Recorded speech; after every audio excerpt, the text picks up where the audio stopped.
সকালের একটা দিন জঙ্গলের মধ্যে থাকত একটা মিনি টাইগার, নাম তার টিকু। সেই টিকু টাইগারটি চাইছিল জঙ্গলে একাই রাজ করতে, কাউকে থাকতে দিত না। একদিন টিকু টাইগারটি গাছের তলায় এসে জোরে গর্জন করার চেষ্টা করছিল।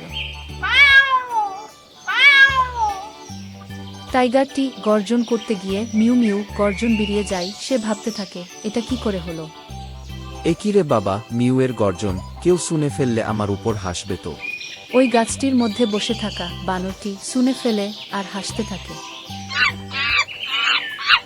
বানরটি বলে, টিকু, তুমি বাঘ না, বিড়াল।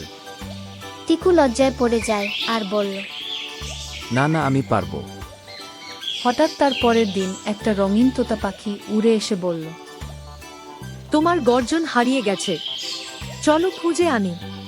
এই বলে দুইজন গর্জন খুঁজতে বেরিয়ে পড়ল।